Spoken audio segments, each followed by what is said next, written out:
สวัสดีทุกคนสวัสดี FC ทุกท่านนะวันนี้คือเบาลิงอยู่ที่หมู่บ้านนาสบง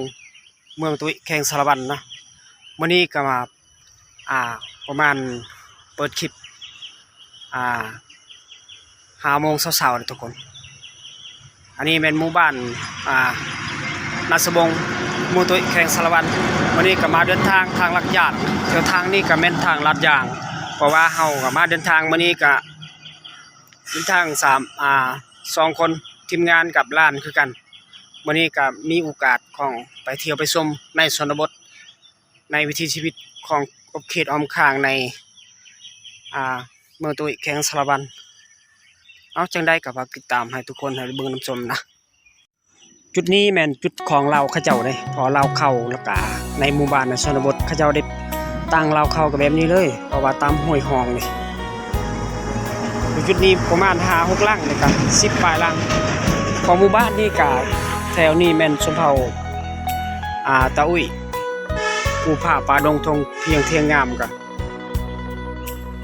ส่วนหลายแล้วก็เอาเข้าเด้เพราะว่าอันนี้มันเราเข้าในหมู่บ้านแล้วก็เขาเจ้าได้ปลูกไปว่าดังเดิม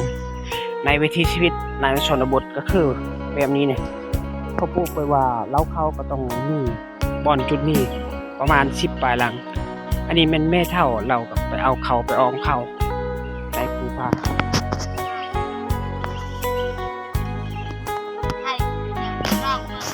อันนี้แม่นธรรมชาติของในชนบทแล้วก็ทางนี้มันแม่นทางลัดยางเลย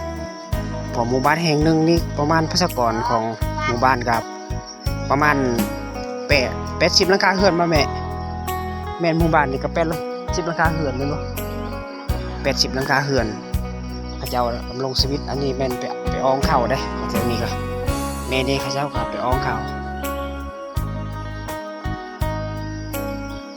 ทางก็คือว่ามันทางลัดยางนะ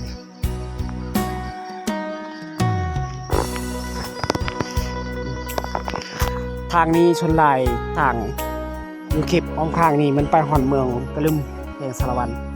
พอทางลัดยางนี่ไปหอดออกตรงตะเมะแล้วก็ออกให้หอดเมืองนองที่เฮาเดินทางมื้อนี้ก็เดินทางมาที่เมืองนองพอมีโอกาสของในวิถีชีวิตเขตอ้อมข้างชนบทของในเมืองตุ้ยแข่งสารวันนี่มันแข่งสารวันเลยเพราะเขากินนี่อ้อมข้างนี่ก็แต่เมื่อนี้วิดีโอนี้กะวิดีโอก่อนๆของครั้งแรกในชีวิตก็กลับมาเมื่อนี้กะให้พี่น้องได้เบิ่งได้ชมทางลัดยางแถวอันนี้มันออกเมืองกระลึมแถวอ้อมข้างนี่กะภูผาบาดงทงงามเป็นยังลายใหม่ใหญ่กันยังหลายอันนี้แม่นหมู่บ้านนี่กะอยู่ครบเขตอ้อมข้างอยู่เมืองตุ้ยแข่งสารวันก็ทางลัดยางนี่รถเที่ยวไปเที่ยวมาตลอดไปเลยก่อนอยู่แถวนี้กะทางก็สบายอยู่แล้วแต่จุดนี้มันเรือนสาของกระเจ้าหมู่บ้านนี่ก็คือทางเดิมแบบนี้แหละบอนหันเมืองตุ้ยแข่งสารวัน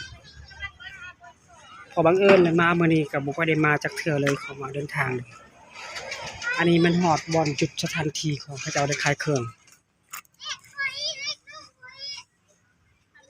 ประมาณ6 โมง 7 โมงปลายเก็บผู้สาว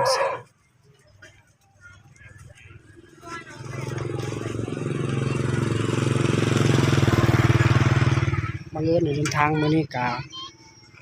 2 คนคือเก่าขอทางกับบุคคลได้หูว่าไปแบบทาง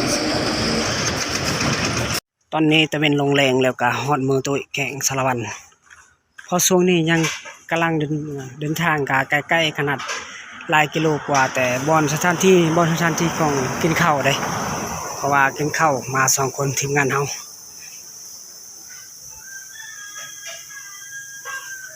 ครั้งแรกในชีวิตกับมื้อนี้ล่ะสิมาแข่งเมืองตุ้ยบ่ค่อยได้มาซ้ำพอมื้อนี้ได้มาคือเดินทางวิถีชีวิตคือเก่านี่แม่นช่วงนี้มันอยู่เมืองตุ้ยแข่งสารวัน ราะว่ามาเดินทางมื้อนี้ก็คือว่าไปเดินทางแต่เมื่อวานนี้ก็บ่ค่อยได้มาออกพาผลก็บ่ค่อยได้ดีทางอันนี้แม่นบ่เมืองตุยเข่งสารวัตรก็มื้ออื่นแล้วจะมาฮอดสถานที่ของเมื่อครั้งแรกในชีวิตก็มามื้อนี้อันนี้ท่านผู้ชมเขาทางอันนี้มันฮ้อนมันกะลึมแล้วก็ทางเขาเจ้าได้ทางนี่ก็ฮอดมือกะลึมพุ่นเลยสิกอง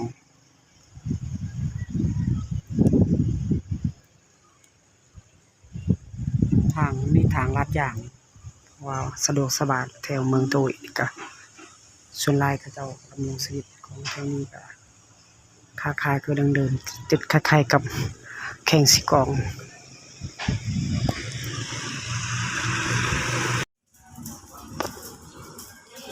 ฮอดตลาดเช้าแล้วก็ช่วงนี้กำลังกินข้าว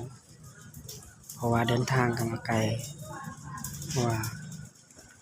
ก็เลยกินข้าวตอนช้อยนี่ก็มีฮอดตลาดเมืองตุยก็มามื้อนี้ก็มาได้กินแม่ค้าได้ขาย